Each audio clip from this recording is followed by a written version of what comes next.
flying saucers over Washington, D.C. And there may not be some who have heard that there were actually flying saucers that were seen on the radar, and they were over Washington, D.C. I didn't know it until I did a search, but it is true. They even did a Time magazine cover. There is a case for interplanetary saucers, and you got Marilyn Monroe on the front cover of that magazine, and flying saucers. You think, Gina, honey, what does Marilyn Monroe and flying saucers have to do with each other? I have no idea, you all. I don't, but this is you can see the time stamp. It was like April the 7th of 1952, and you can see Washington's blip, the saucer plotter. See, they're trying to figure out all about these flying saucers. Where did they originate from? How did they show up? Precisely where were they located at?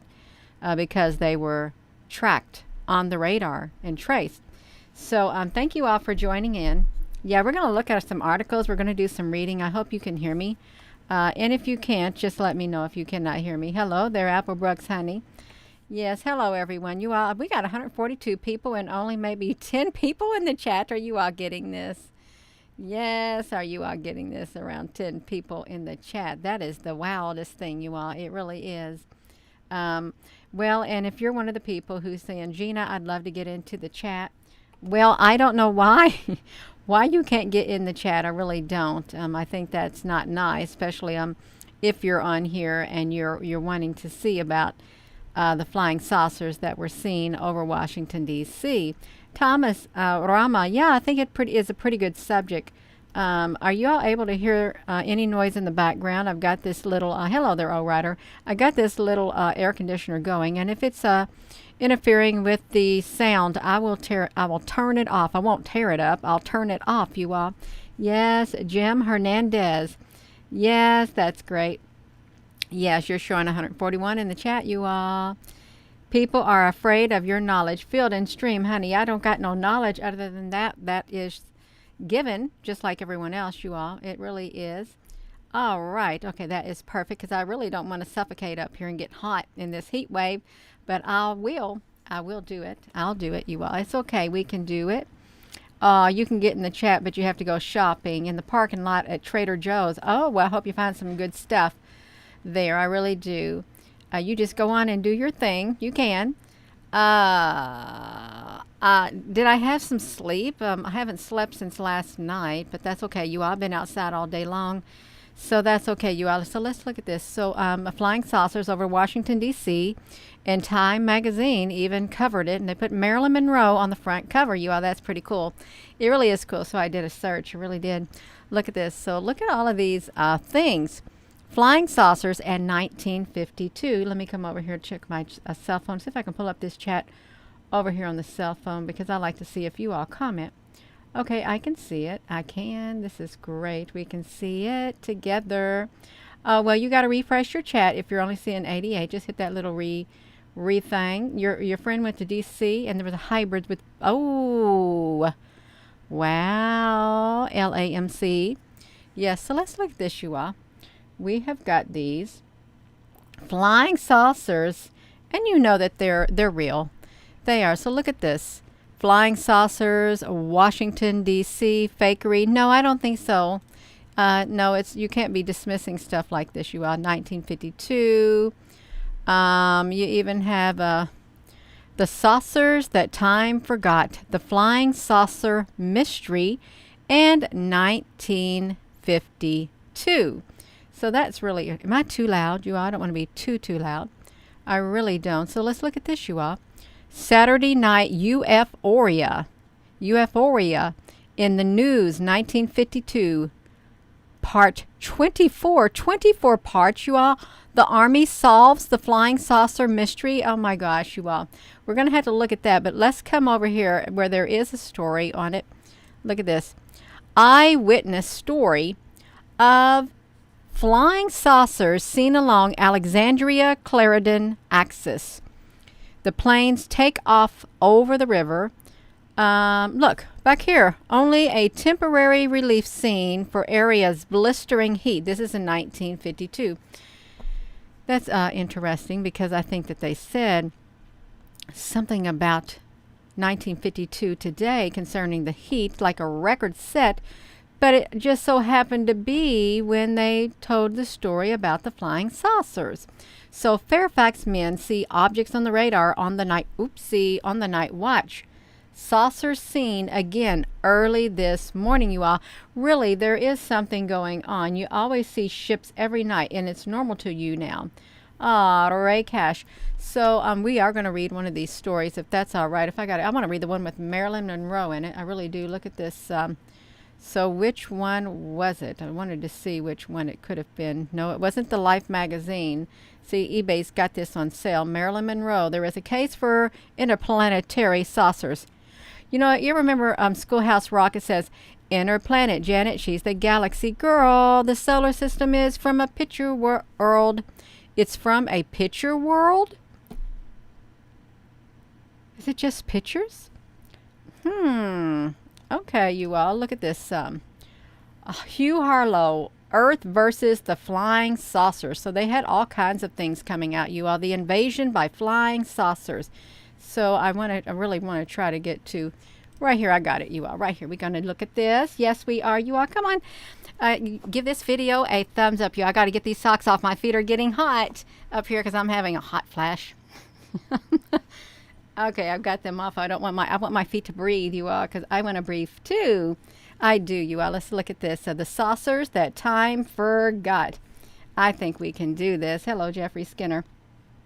Oh, my goodness. So, UFOs on TV. The 1952 Washington, D.C. saucer flap. See, but I don't think it's make-believe. Life magazine. Can you all see this? Let's wait to see if you can see it. Let me get a drink really fast, you all.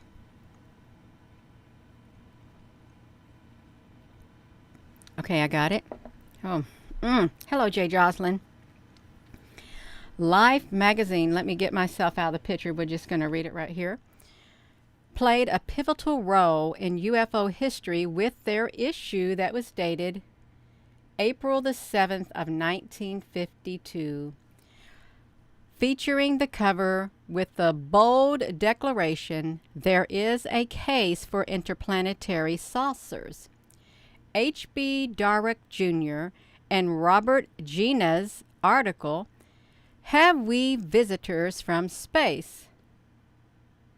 That's weird. Robert Gina's, Ginnas, that's really strange.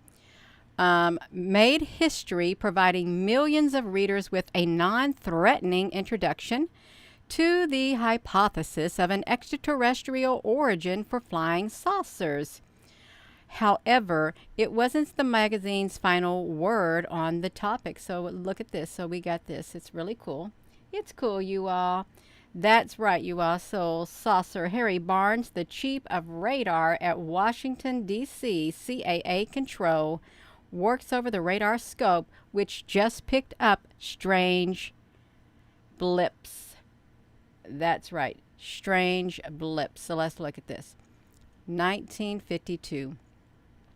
So let me see if I could get myself on here too. I may not be able to, but I'd like to. Y'all, I'm having this hot. I'm sweating up here. It's okay. So after the July 19th and 26th of 1952 radar events in Washington, D.C., flying saucers were front page news again and a matter of national security. Life magazine responded both in print and on television. Video profiles of that thing. That's not a very good title to that. Video profiles of that thing. That's okay, you all. They can do it. They can. They did. New York, August the 2nd. Once again, the telecasters have hopped on the flying saucers Ferrari to program shows which attempt to explain the phenomena.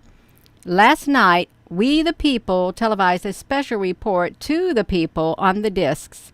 Next Tuesday, the 5th, WJZ-TV here has scheduled a special half-hour show on the same subject.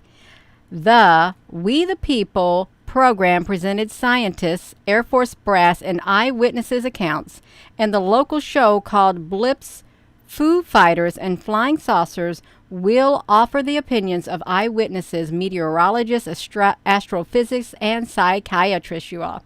They had to bring in the psychiatrists, you all. That's right. So let's see. Life brings UFOs to the television. We the People was a half-hour news magazine show. I want to make sure I'm not in the way. The description from the 1952 print ad run in national newspapers.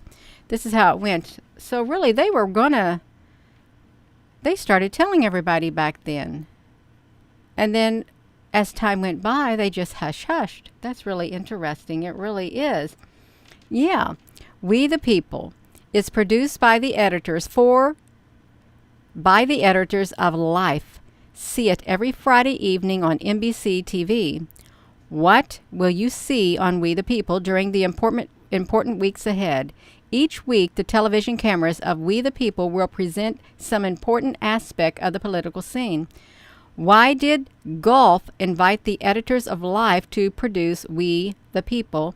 Months are bound to be important ones in the political history of the country, and in order to bring to the people an interesting and dramatic presentation of all sides of the picture, we have invited the editors of Life magazine to produce We the People and to bring the program their great journalist background and resources. It better be talking about the UFOs. Okay, because that's what we want to hear about, the UFOs, you all. We really do. We the People focused they often focused on politics in D.C. when the city was seemingly invaded by fleeing saucers. Fleeing?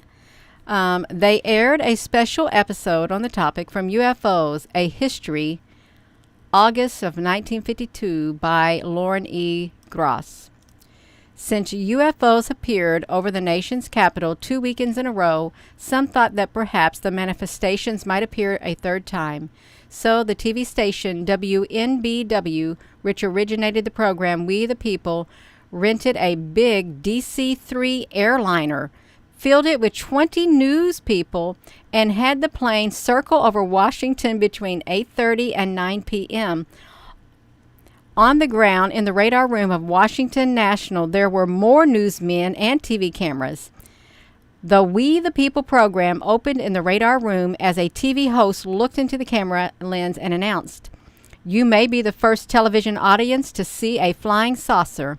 Moreover, in the chartered DC-3 orbiting above," a reporter told the audience, "if during the next half hour there are any reports of these mysterious blips, we're going to head straight for them. We're going to stand by."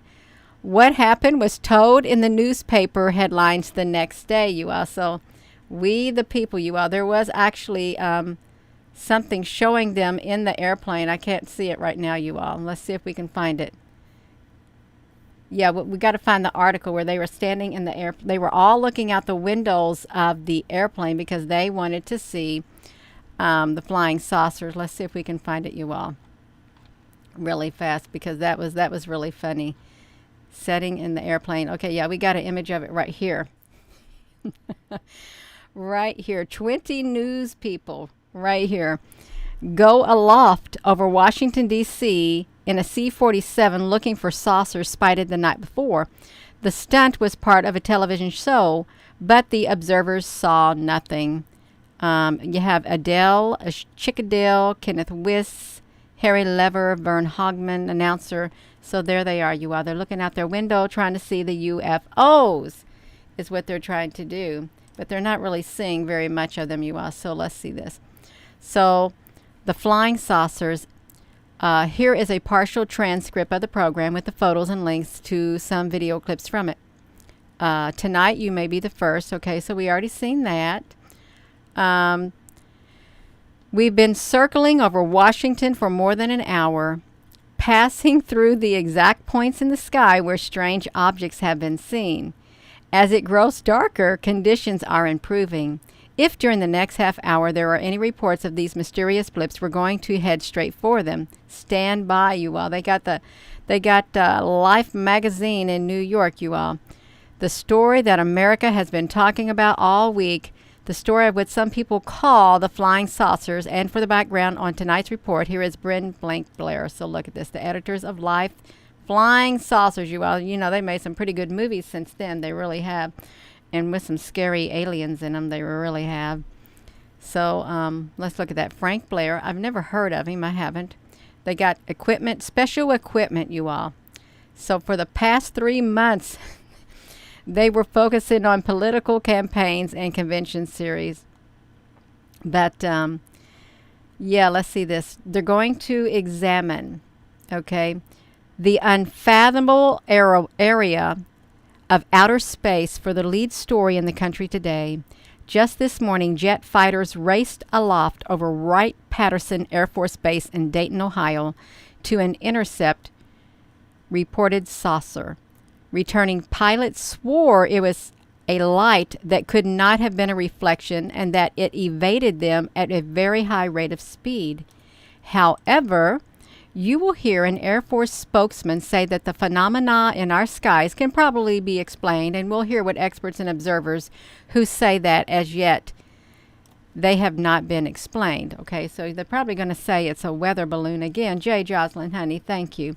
So we'll bring you the dramatic story, they say, and we will give you the amazing story of the flying saucers after this word from Bill Rogers. So the flying saucers in the air, they're at the Air Route Control Center of the CAA in Washington, D.C.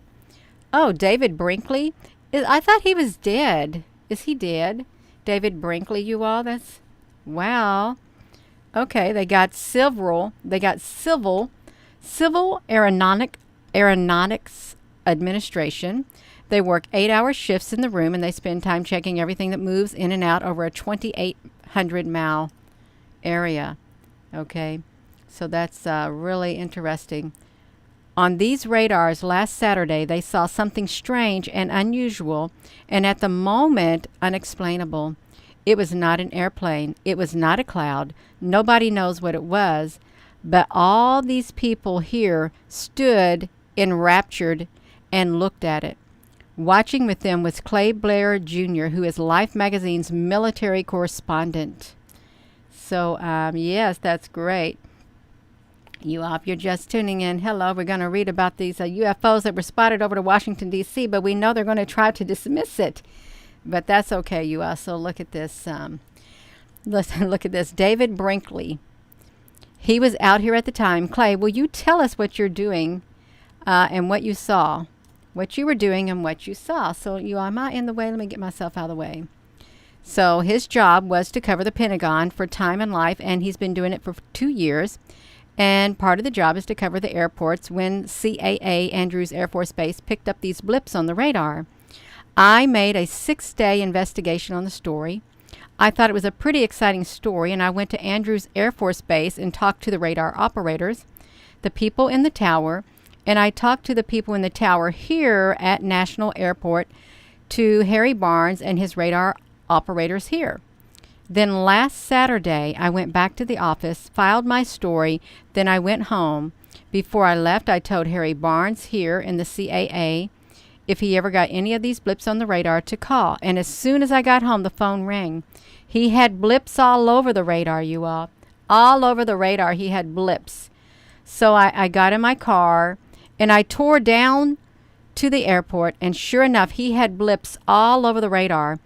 And I stayed here for about 6 hours, tracking the blips with him and watching the Air Force jet interceptors come down and chase it, the so-called blips. And then, so he's given his account of what he saw, you all. So that's pretty interesting. It really is. Yeah. So he went back to the Pentagon.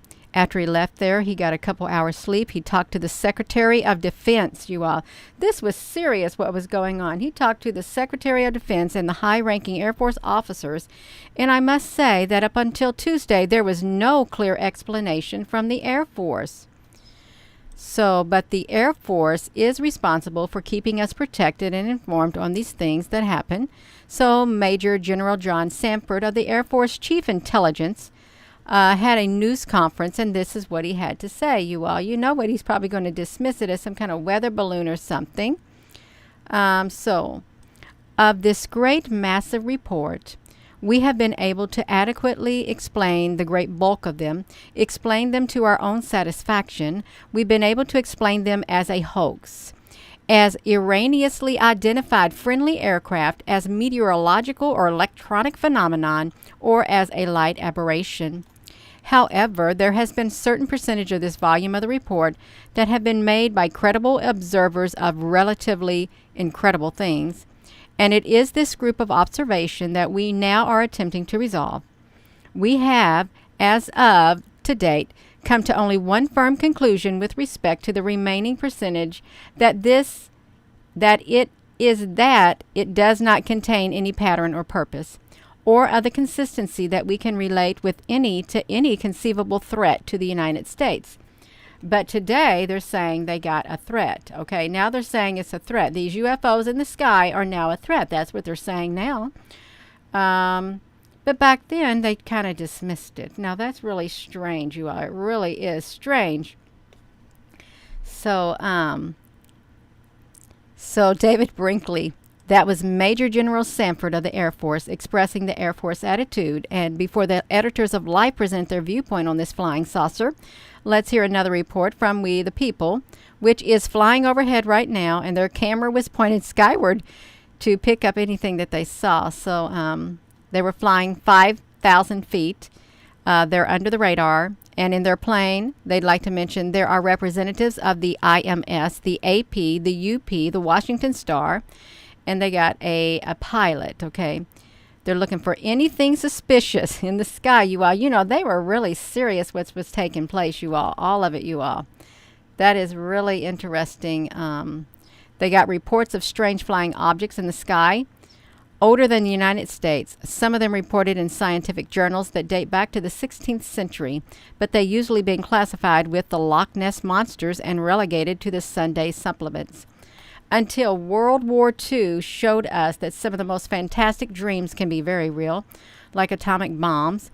And since the close of war, hundreds of reports of strange objects in the sky have been filed with the Air Force, and most of them have been easily explained.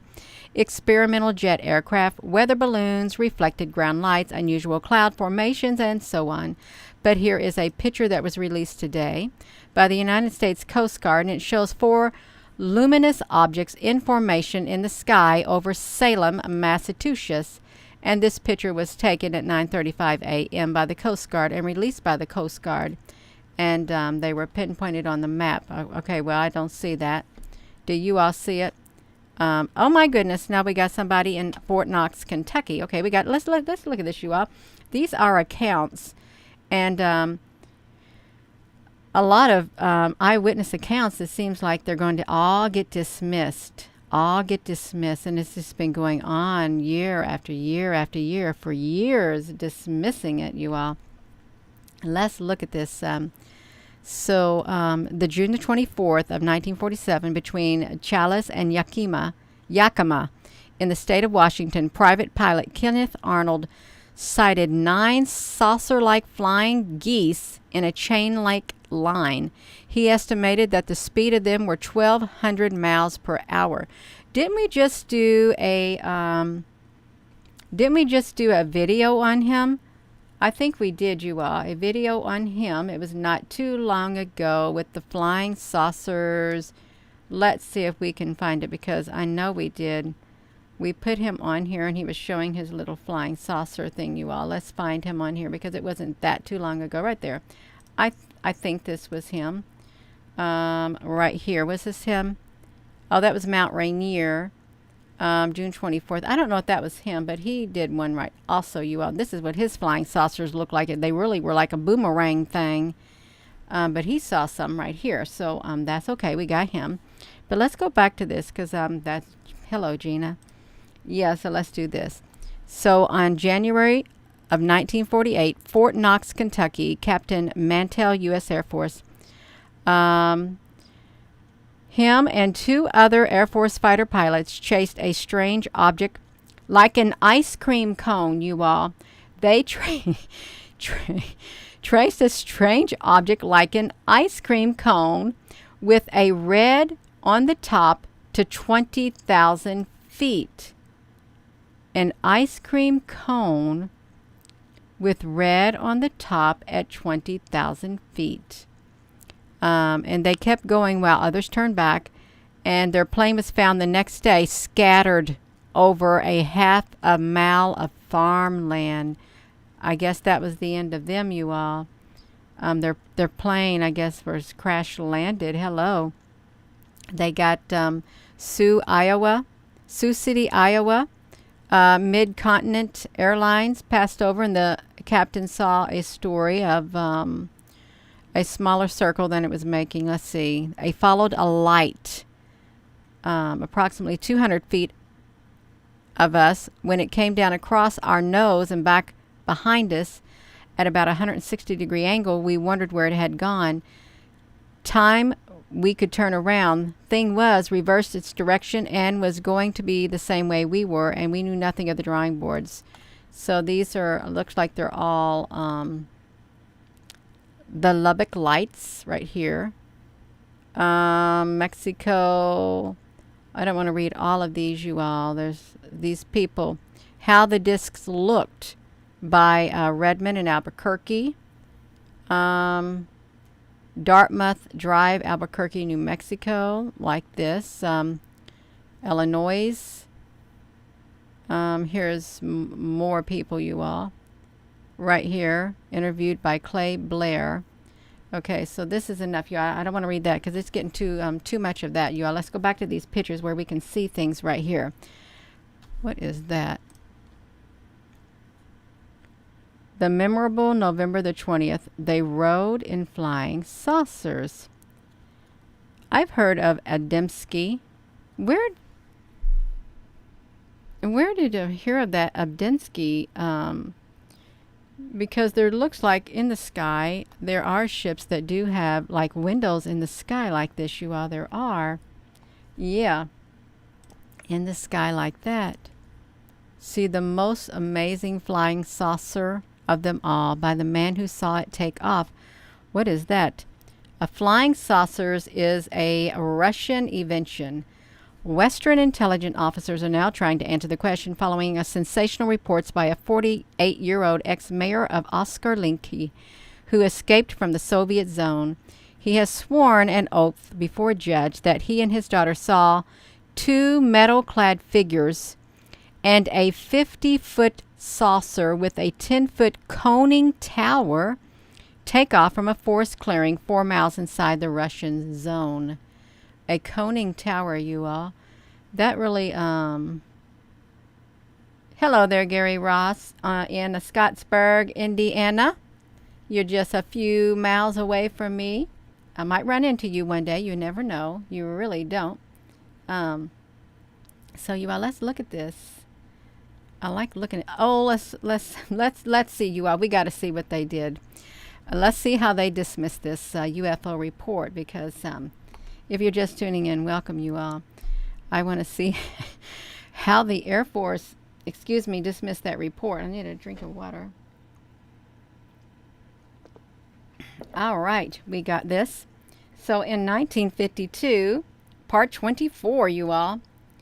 We can see it. Oh, well, if I turn it here, you can see it. The so-called flying saucer effects produced by physicist Noel Scott of the U.S. Army Corps of Engineers is in a vacuum bell jar.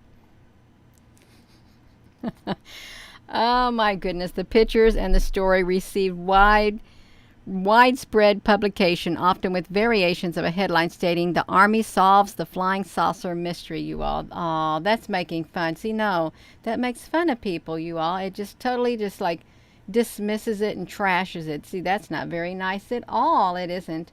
Hello, everyone. So, 1952 might be remembered for many things, large and small. The election of Dwight Eisenhower as president of the United States. 50,000 American families was afflicted by polio. the British A-bomb, the first issue of Mad magazine, and the theory of the Big Bang, all that in 1952.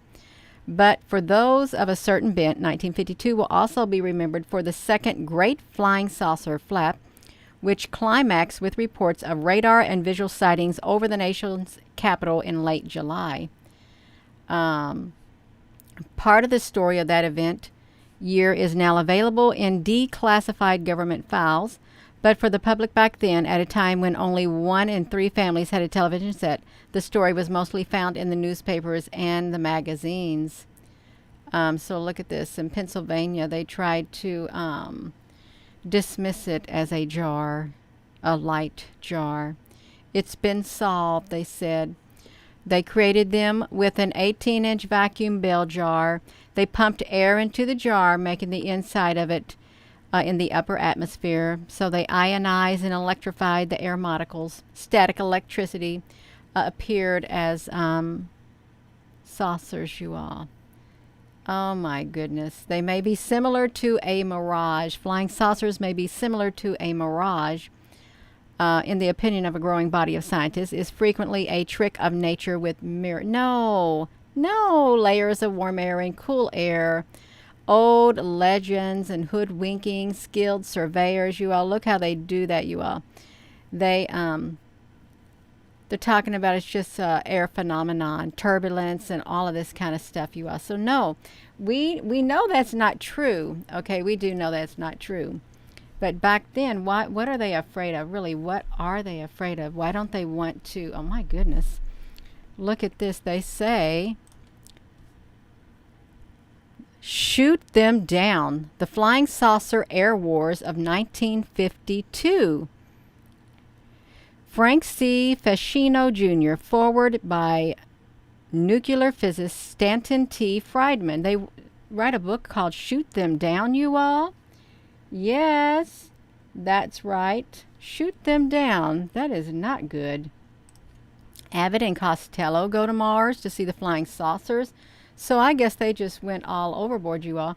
And I think that they were starting to teach children in school about flying saucers, and then boom, they cut it completely out, you all.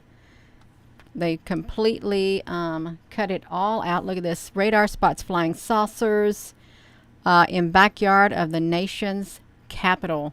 So they had the stories going. They did. Flying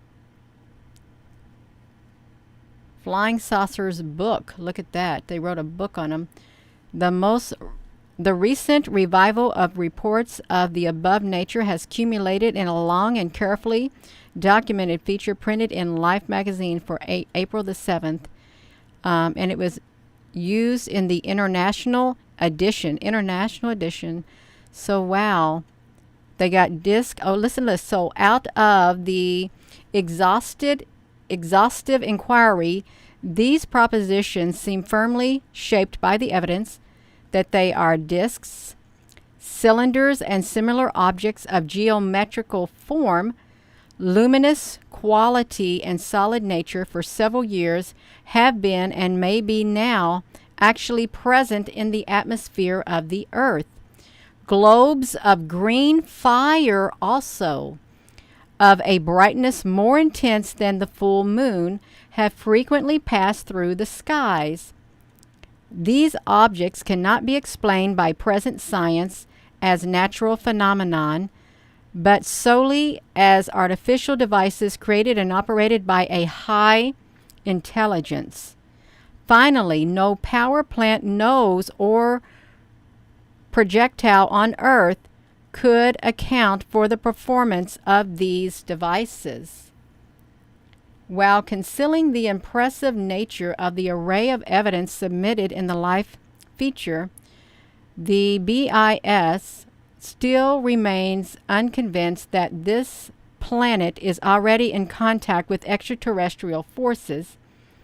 A fair statement would be to say that we retain an open mind tinged with skepticism. Skepticism. This in spite of the fact that we should rather so believe that spaceships were already flying in the neighborhood of Earth, even if they were not our own, and in spite of the fact that, of course, we could be the last to ridicule such a possibility. The reasons for our attitude may briefly be summarized as follows. So I can barely read it, but I'm going to read this because this really has a lot of information in it, you all. If you're just tuning in, I don't know where this book came from at all. I don't. Yes.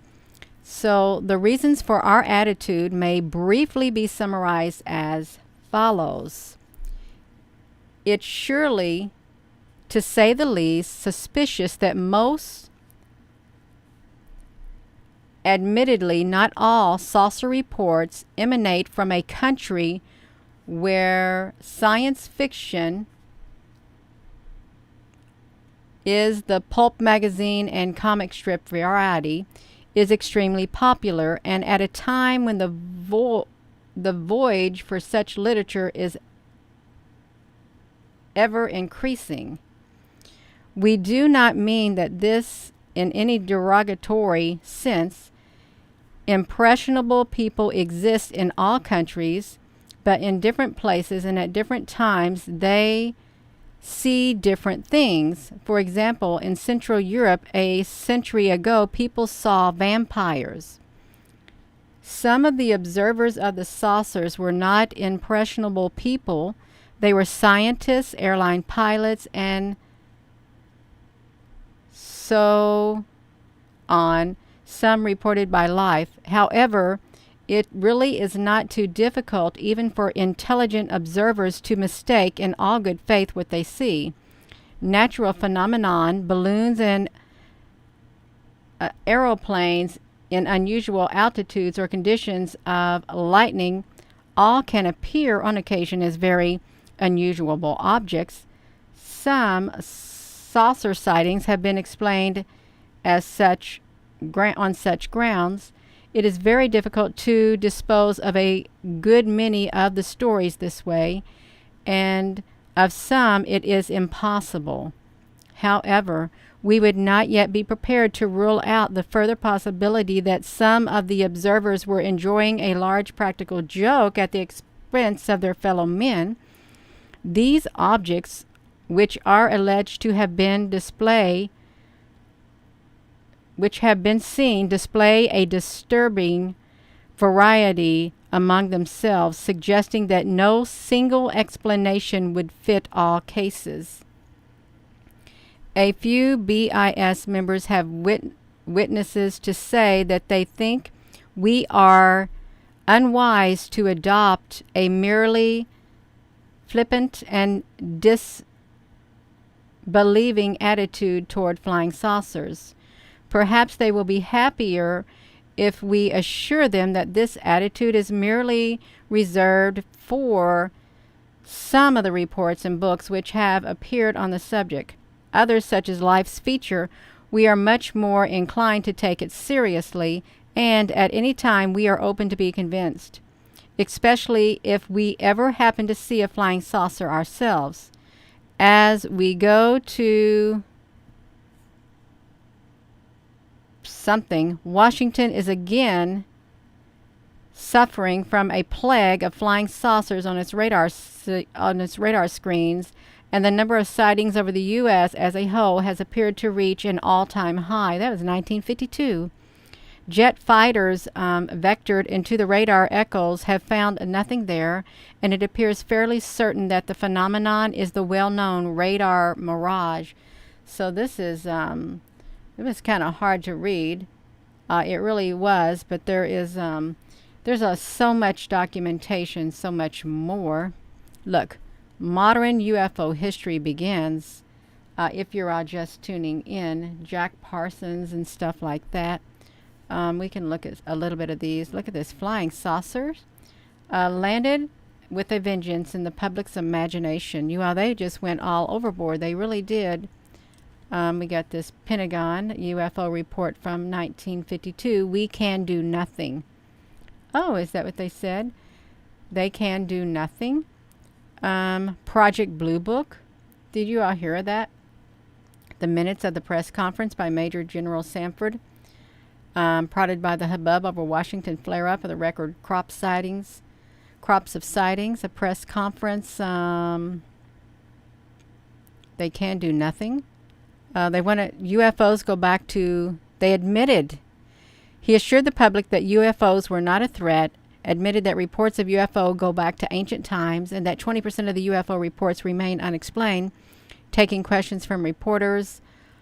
He addressed the possibility of an extraterrestrial origin for the UFOs. That was really interesting. We have an activity that was known one time as Project Saucer, and now, as part of another more stable, integrated organization, have undertaken to analyze 1,000 and 2,000 reports dealing with this area. And out of the mass reports that we received, we've been able to take things which were originally unidentified and dispose of them to our satisfaction. So they admit that they got these UFOs.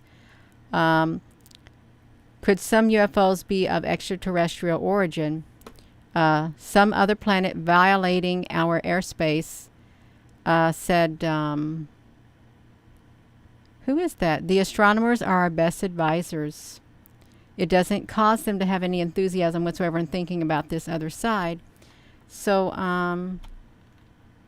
look at that, you all. So here is this thing. You all, let me just do this, because if you all haven't seen it, you all, this is making me tired. Because this thing is just, I'm going to put that in there. And I want to put this Marilyn Monroe one in here with the Time magazine in this thing, the links for you all to see, because these flying saucers that are all over the place look pretty pretty weird. Lights in the sky. I don't know what CAA is. Do you all know what? Oopsie. I hope that you all can see me, because yeah, I pushed the wrong button. It said starting soon, you all. The CAA radar on July the 27th. They did spot it. They spotted it, and it was all in the news, and they tried to dismiss it. See, and it was like 1947 when they had the Roswell incident, and Admiral Byrd, and all of that, you all. All of that. We got a lot of stuff going on about these UFOs in the sky. And I think people see them in lots of places. I really do. So you can just like go through here. You all, let me put this link of this. No, this would be a very big link. But if you type in the search Flying Saucers 1952 and go to the images, you'll be able to see a lot of these images like this 2015 price of aluminum will be wilder inflation feared. Yeah, the Fed's supposed to raise his rates by 0.75 basis points tomorrow. I'm sure that will have a lovely impact on the economy. Really, I'm sure it probably won't. Look, this outran, the flying saucer outran their jet. Okay, so anywhere you go, if you look for it, you can find all kinds of stories on UFOs. Okay, they're not made up. They're not. This is good. So let me put this back to me. Let me look at your all's comments here. Oh, the Civil Aviation Authority, Susan Donahue, thank you, because I thought, what is CAA? Of course, I don't live there, so I really wouldn't know what that's for, you all. But when you have Time magazine say there is a case for interplanetary saucers, I think that's a great big headline catcher. And then, of course, they had to put her on there, so it really did catch the headline. They wanted something that's going to catch somebody's attention, and they stuck a woman on the front page, on the front cover, you all. So that's really, that's wild. Just think how many, there are so many planes also that fly in the sky that do not show up on the radar. They do not show up at all. Because some people say, well, if you get the flight tracker, you can track the planes on the radar that fly over certain areas. A lot of those planes don't show up. And there's a reason they're not meant to show up, you all. They're not So, yeah, that's what it is. Oh my. So, I am going to go, you all. But that is pretty neat. I really didn't know that in 1952 flying saucers flew over Washington, D.C. And they reporters flew around in an airplane thinking they're going to catch it with people on the ground at the radar because they were going to do their news stories. They thought they was going to find them. See, this is the thing. You can't force them to make an appearance, okay? They only show up when they want to show up. So they really made them people look kind of silly getting up there in the airplane trying to outsmart the flying saucers or the extraterrestrials or whoever they might have been, trying to outsmart them, thinking, oh, we're going to catch them. No, it's not that easy. Because, yeah, that's right, you all. That is right. But I am going to go. Thank you all for coming on here. And perhaps one day we will know more about the UFO activity than what's on the internet that we can find. Maybe we'll hear them talking about it more and more openly, because something is going on. Something is causing a lot of things to take place. And I think it's something not of this world. It's interfering in this world that we live in. It's having an enormous impact on our everyday lives, okay, and our future, our present life and our future. Something is having an impact on it. So, with that being said, hello, wherever you are in any part of the world. Hello. From my heart to yours, love you. Have a wonderful rest of your day. Thank you for your comments. Thank you, moderators, for being on here. And I think that's it. Good night.